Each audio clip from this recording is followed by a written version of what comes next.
ഹൈറേഞ്ചിൽ ഇത് കാപ്പി പൂക്കുന്ന കാലമാണ്. നേരം പുലരുമ്പോഴായിരിക്കും കാപ്പിച്ചെടിയാകെ വെള്ളപ്പൂക്കൾ നിറഞ്ഞു നിൽക്കുന്നത് കാണുക. തണുത്ത കാറ്റിൽ കാപ്പിപ്പൂ മണം ഒഴുകിയെത്തും. വർഷത്തിലൊരിക്കലേ കാപ്പി പൂക്കൂ. ഇത്രമേൽ സംഘടിതമായി പൂക്കുന്ന ചെടികൾ വിരളമാണെന്ന് പഴമക്കാർ പറയുന്നു.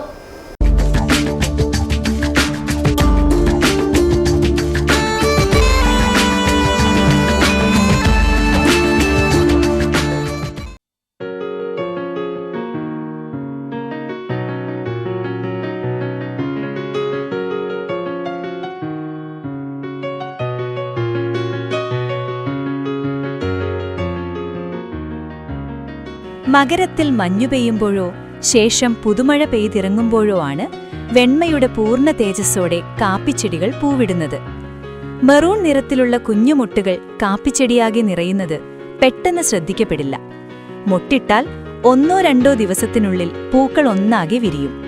കഴിഞ്ഞ കുറച്ച് ദിവസങ്ങളായി കാപ്പിപ്പൂ മണവും വെളുപ്പും പടർന്ന പ്രഭാതങ്ങൾ ഹൈറേഞ്ചിലെ ഒട്ടുമിക്ക ഇടങ്ങളിലും അനുഭവേദ്യമാണ്.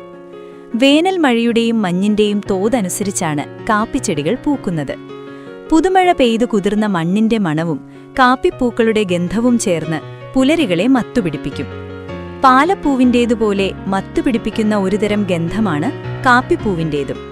2-3 ദിവസം മാത്രമാണ് പൂവിനായുസ്. വിരിയുന്ന അന്ന് മാത്രമേ വെണ്മയുടെ പൂർണ്ണ തേജസ് പൂക്കൾക്കുണ്ടാകൂ. 2-ാം ദിവസമാകുമ്പോഴേക്കും വാട്ടം തട്ടും. 4-5 ദിവസം കൊണ്ട് കരിഞ്ഞുണങ്ങിപ്പോകും. കാപ്പി പൂത്ത് കരിഞ്ഞുണങ്ങിയാലേ ആ വർഷം നല്ല വിളവുണ്ടാകൂ എന്ന് പഴമക്കാർ പറയുന്നു. കാപ്പി പൂത്തു നിൽക്കുമ്പോൾ മഴ പെയ്യുന്നത് കൃഷിക്ക് നന്നല്ല. മഴ പെയ്ത് വെള്ളമിറങ്ങിയാൽ പൂക്കൾ നശിക്കും. ഇത് വിളവ് കുറയാൻ ഇടവരുത്തും. മാർച്ച്-ഏപ്രിൽ മാസത്തോടെ മുഴുവൻ കാപ്പിയും പൂവിട്ട് കഴിയും. പിന്നീട് ആർത്തലച്ചു പെയ്യുന്ന മഴയ്ക്കൊപ്പം കാപ്പിക്കുരു വളരാൻ തുടങ്ങും. ഓരോ ഇടത്തും വർഷത്തിൽ 2-3 ദിവസം മാത്രമേ കാപ്പിപ്പൂവിന്റെ മാദക ഗന്ധം നിറഞ്ഞ് പുലരികളുണ്ടാകൂ. ആ പുലരികളിലെ സുഗന്ധം അടുത്ത പൂക്കാലം വരെ മനസ്സിൽ നിറഞ്ഞു നിൽക്കും.